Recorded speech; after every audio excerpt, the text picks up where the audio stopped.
Welcome to Week 4 of SGS 304 Foundations of Cross-Cultural Awareness. For this week, we will be reviewing 5 intercultural development theories that can help us understand the developmental process of becoming more culturally competent and aware. We'll also consider the importance of self-identity and cultural awareness. Let's begin by diving into some theories about intercultural development. So why are we considering theories in our journey to become more culturally aware? Theory is important for a variety of reasons. First, using theory provides context. It helps you consider the how and why for a given topic. In our case, we're looking at cultural awareness, so theory provides a way for us to step back and analyze the developmental process of becoming more culturally aware and ask these important questions rather than taking things for granted. It causes you to consciously consider how and why things are taking place, which is very important when crossing cultures. Next, it provides a way of predicting behavior or provides solutions to potential obstacles. Once you've understood a given theory, you can use what you learn to anticipate certain things and formulate an appropriate response. This can certainly help you as you continue preparing for your upcoming study or intern abroad experience. Theory also gives us statistical evidence that something works. Anecdotal evidence can be fine for initial suppositions, but without statistical evidence rooted in theory, our claims are just guesses at best. Finally, theory permits us to form some generalizations across cultural groups. Because there are so many different cultures around the world, it would be impossible for most of us to take the time needed to truly understand each one. Theory helps us provide a broad understanding of the concept of cultural awareness at large and apply it to a given culture that we might be looking at to derive some basic understandings. There are several theories out there, and I've selected 5 for us to examine in this course, as I think they each offer a valuable perspective from which you might approach your upcoming study abroad experience. Howell describes 4 phases of cultural awareness that provide one theory from which we can think about how students like yourselves might experience becoming more culturally competent while abroad. This is a developmental model, so to advance to the next phase of cultural awareness, it is important that progress be made in all of these categories. The first phase is unconscious incompetence. In this phase, the individual lacks knowledge about the host culture and practices, beliefs, or behaviors that are customary. There is a chance that the individual might be aware of some cultural differences between them and the host country, but they are not sure how that translates into the functioning of society or how they should interact with people in the country. Oftentimes, this is a difficult stage for someone to realize they are in because it's difficult for first-time travelers to know what they don't know. Many uninformed travelers, or the stereotypical ignorant American tourist, are in this phase. In the second phase, the individual assumes they are likely to make mistakes in the host culture. This can be helpful in preventing cultural assumptions from being made or to rashly evaluating one's surroundings. Incompetence here doesn't mean you are truly incompetent. It just means you realize that you happen to lack knowledge and skills that are important in the new culture. This can be a difficult stage to be in as people are generally not used to being culturally incompetent until they go abroad. During this phase, try to reframe your mindset to think about all of the things you're learning each day that you're actively engaged in the host culture. The third phase is conscious competence. In this phase, you have reached a certain level of awareness of cultural differences and have discovered ways to understand, accept, and integrate them, although perhaps not fully. After numerous successful interactions with host nationals, you are now able to shift your behavior so that it's culturally appropriate. While progress has been made towards understanding the other culture and action has been taken to adopt culturally appropriate practices, you are still deepening your knowledge of the culture. In the final phase, unconscious competence, you no longer have to think much about cultural differences because you've built up an instinctive understanding and you know automatically what works and what doesn't in the host culture. How do you know once you're in this stage? The host might stop telling you how good your language ability is, or they might tell you that you're more Chinese than the Chinese. The key aspect of this phase is you are so embedded within the common cultural practices that you don't even have to think about them. You just naturally act according to the culture you're in. The next theory that can be helpful in understanding the process of becoming culturally competent through a study abroad experience is Mezirow transformative learning theory. Transformative learning theory is especially applicable to adult learners and is based on the notion that learning occurs within a social context. Mezirow defines transformative learning as a process of exploring, assessing, and working to change one's frames of reference. It's therefore a process in which the learner must be actively engaged. In the context of development of cultural competencies, one must be open to new ideas and have the urge to bring new ideas into their worldview. As a study abroad participant travels to another country and engages with another culture, the student often experiences transformation in some profound way. It sometimes occurs out of a necessity for survival or out of a need to relieve stress that is often experienced as the participant struggles with so many new experiences all at once. This transformation requires the participant to look at his or her worldview from a different worldview that may be in conflict with the participant's personal values and beliefs.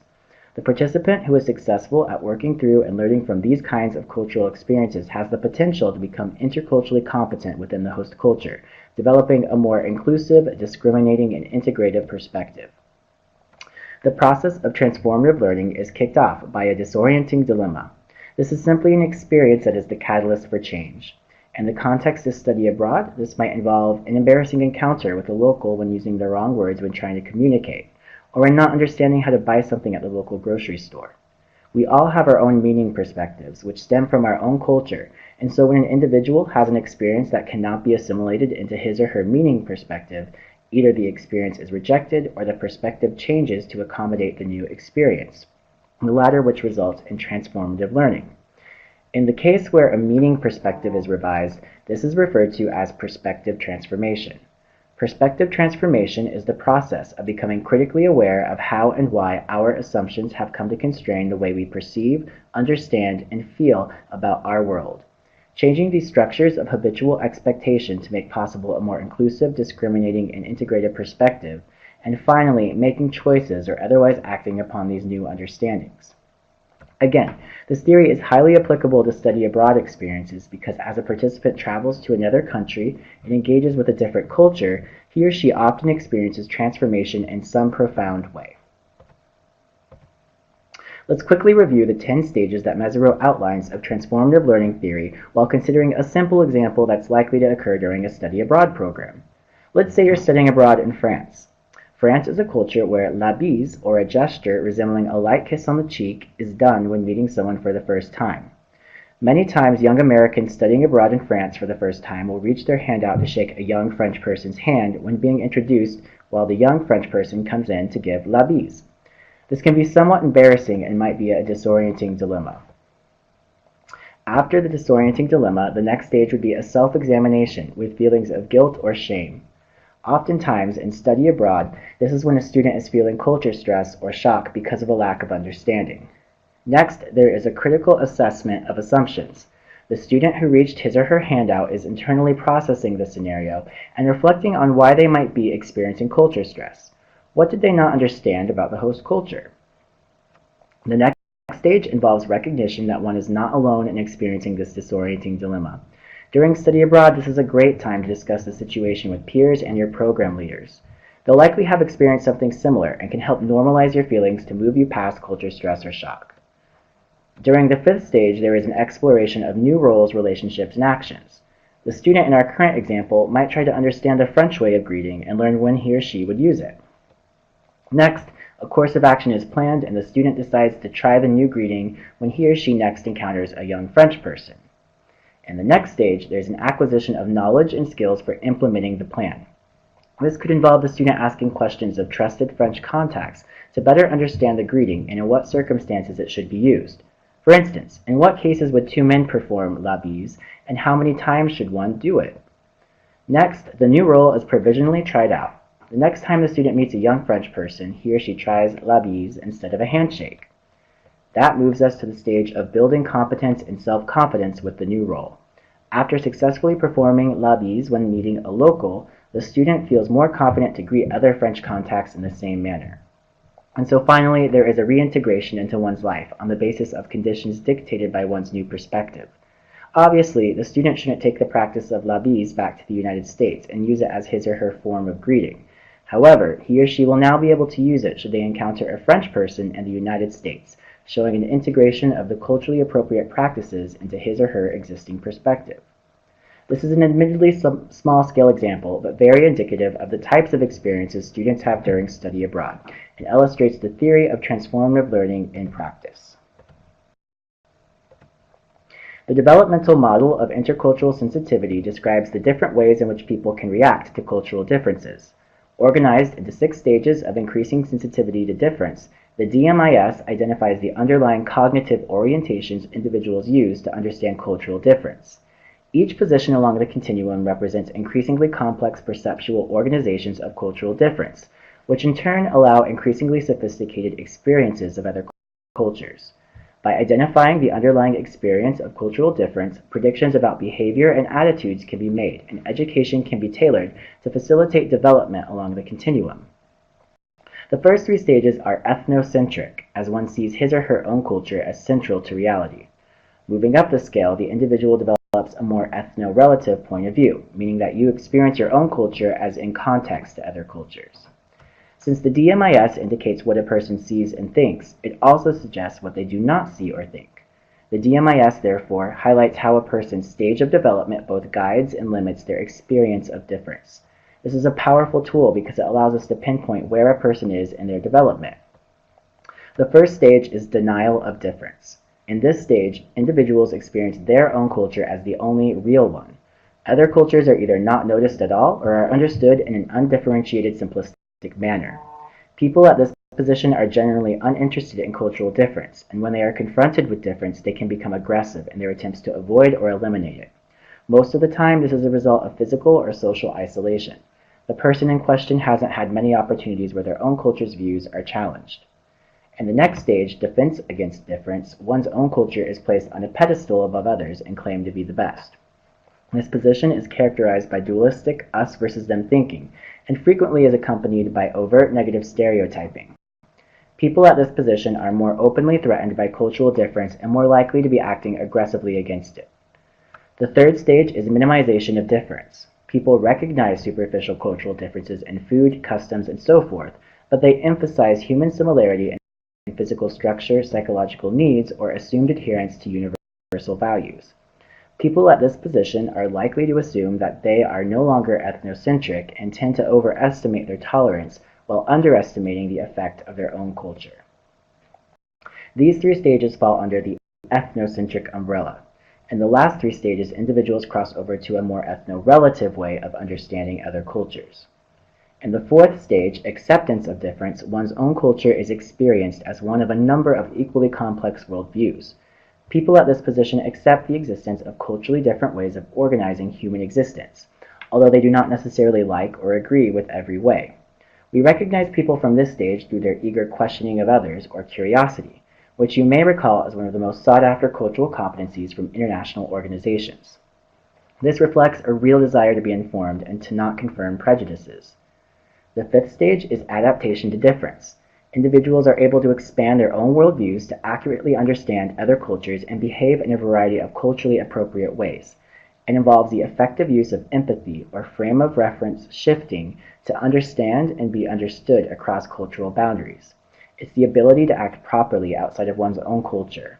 At this stage, one is able to walk the talk. And in the sixth stage, integration of difference, one's experience of self is expanded to include the movement in and out of different cultural worldviews. People at this position have a definition of self that is marginal or not central to any particular culture, allowing this individual to shift rather smoothly from one cultural worldview to another. Examples of individuals in this stage are often third culture kids, or people who grew up in families with extensive experience in 3 or more cultures. Perhaps they were born to an American mother, a Mexican father, and the family lived in Japan, regularly engaging in all 3 cultures. The DIE, or Descriptive, Interpretive, and Evaluative Model of Debriefing, can be an especially helpful theory for students going abroad as they seek to understand their host culture. It provides a framework of questioning to use that encourages the individual to suspend judgment or evaluation in favor of first describing and seeking to understand a particular cultural event, attitude, or belief. Wise study abroad students describe their experiences in rich detail, seek multiple interpretations, and avoid negative evaluations. They learn to view misunderstandings as important opportunities for cross-cultural learning. They understand culture as the context in which people solve their problems, rather than the cause of their problems. And they learn that different people occupy different stages or levels of intercultural awareness and sensitivity. They find cultural informants who can explain, interpret, and provide additional perspectives, as well as pick up and react to different signs and cues. They form friendships and learn to work together to share concerns and solve common problems. The DIE model of debriefing can help you consider multiple perspectives and interpretations for intercultural encounters. By listening to and understanding varied interpretations, you will become more open to differing perspectives. You'll be able to switch to alternative perspectives that are required in different cultural settings in order to make more accurate inferences. DIE will also help you to deal more effectively with emotional reactions to differences that often result in a lack of understanding or a rejection of the new experience. The transition model was created by change consultant William Bridges and was published in his 1991 book, Managing Transitions. The main strength of the model is that it focuses on transition, not change. The difference between these is subtle but important. Change is something that happens to people, even if they don't agree with it. Transition, on the other hand, is internal.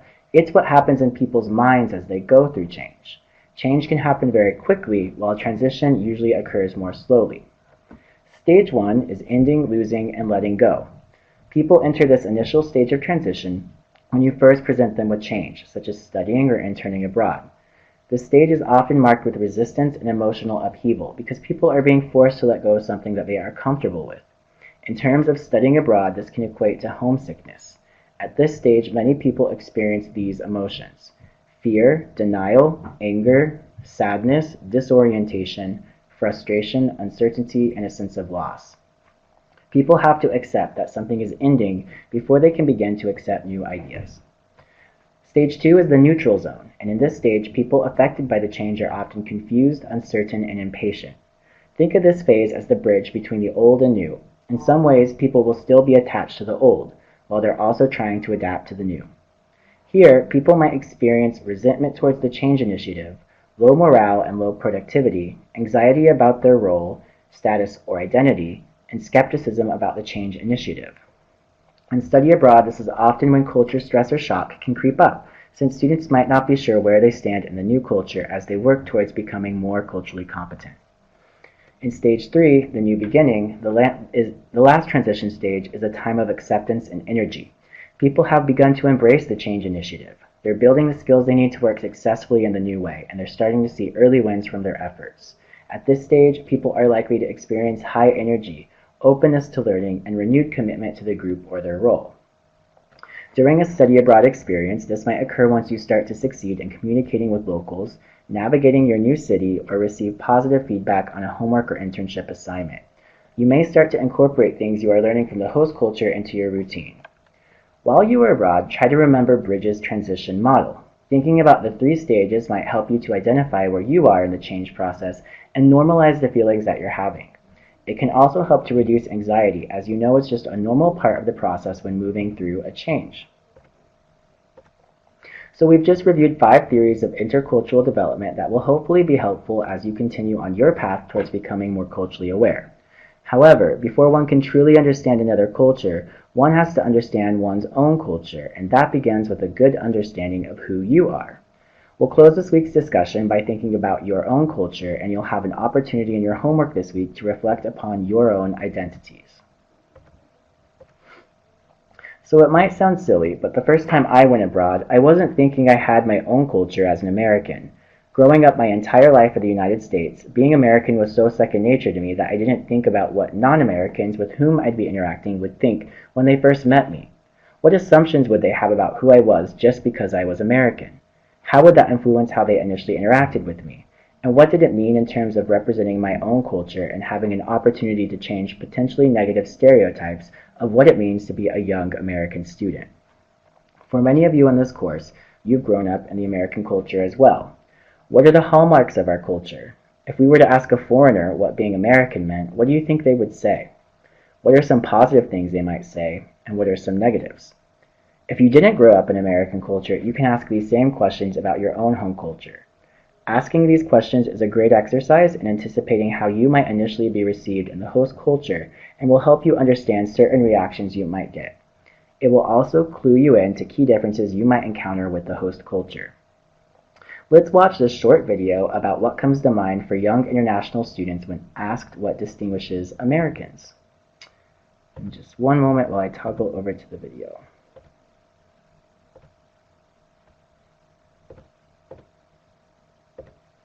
Distinguish Americans from what? Like from other people? Yeah. Mostly, yeah. Mostly you can distinguish them. Yeah. Yes, yeah. Well, people from the United States. And America? Americano. From accent? From their accent? Is the accent? Maybe accent. Maybe by an accent. From their accent? From the accent. I don't think we have accents. Other than accent. そうですね、外人みんなアメリカ人だと思ってます。Mostly fat. White fat. Well, let's say usually they have a bit more weight on their hips. Usually they're sometimes a little bit plump. Often a bit overweight. Bigger. In sizes. Some Americans might be said to be larger, you know? Not always, but sometimes. 見た目の違い、あれマッチョみたいな。大きい。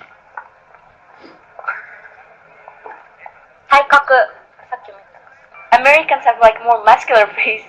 ジムとか行くんで、やっぱ筋肉の発達の進歩が全然違うと思います。セクシーな体とか、そう、そんな感じ。But for me, I can differ Americans and Europeans from the accent only. Other than that, they look the same. I don't know. Maybe their behavior. Yeah. They eat a lot of hamburgers. So if you see like a person at McDonald's, he's probably American. Yeah, they go to McDonald's even if they're in Japan. They go to McDonald's very often. It feels like they're always eating. Oh yeah. Yeah, always.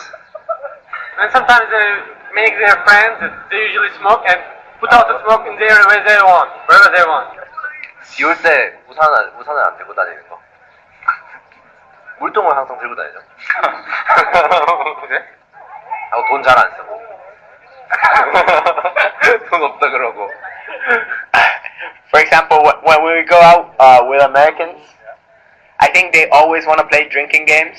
They really want to, make sure everybody gets really wasted and make sure everybody takes a lot of shots. I think that's a really American thing. Maybe by clothes or fashion. From the way they dress, they use bigger clothes. 옷을 되게 크게 입어요. Yeah, they have loose clothes. Maybe they doesn't care about too much what they wear. Think about sweatpants, big t-shirts, stuff like that. I don't know, they wear shorts. ズボンに T シャツみたいな。フリフリしてなければ。I think European fashion is better. The clothes they wear when they're sleeping, they usually use it for their school or like they wear what they like. They just don't care about what people think about it.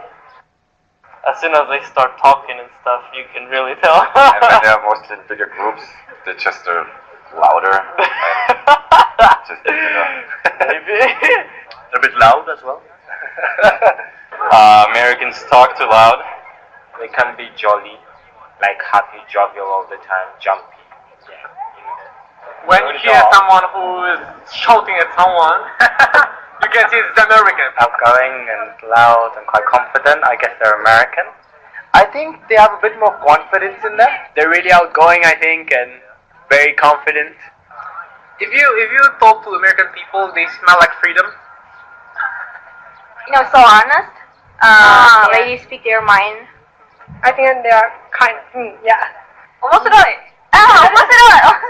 Americans kind of have that confidence within themselves, so that's like how they walk around and carry themselves. Like they kind of own the place. Since I'm from Norway, we're not that noisy. We're not that open, maybe. We don't go to people and say, "Hey, what's up?"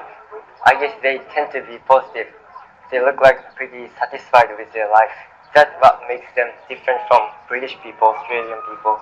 British people tend to be pessimists a little bit, like me. They think they own the world. Alright, so let's just jump back into our presentation and wrap up this week's lecture.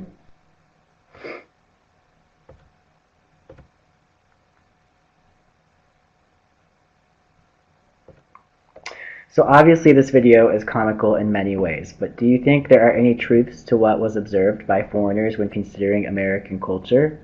What were some of the negative stereotypes you might want to avoid when you go abroad? And what are some things you're proud of that you can share with others? Was there anything that surprised you? Not only is it important to think about your home culture and how that will influence the interactions you have abroad and how you understand the host culture, you should also consider your own identities and core values. In addition to our home culture, all of us have many different identities and values that intersect and make up who we are as people. Sometimes these are in line with the dominant patterns and beliefs observed in our home culture, and sometimes they aren't. Some of our identities make up a greater part of us than others, or in other words, certain aspects or values of our identities may be more important to us. What happens if you're going to a culture that does not have the same value you have for one of your identities, or potentially more complex to handle? What happens if one of your identities is not generally respected in the host culture? As a personal example, one of my identities is that I'm a gay male. In many cultures around the world, this is an identity that is not accepted. Still in others, it's an identity that's considered illegal. If I were traveling to one of these cultures, I would want to know in advance about this and consider how I might need to adjust my normal actions and behaviors, or if I'm willing to let go of that identity and the subsequent values and beliefs that go along with it for the time I'm in the host culture. It's very important that you take some time to reflect upon your core identities and values and anticipate how these will impact your experience abroad and plan for how you will handle scenarios that might arise. One of the exercises you will complete this week will help you take some time to reflect on this. On the screen, you see an image that you'll complete as part of your homework. Really pay attention to your inner dialogue as you work to complete the image. Instructions for this activity are included within the assignment on Blackboard. So that does it for this week's lecture. Please make sure you review the syllabus and Blackboard site for details on the homework.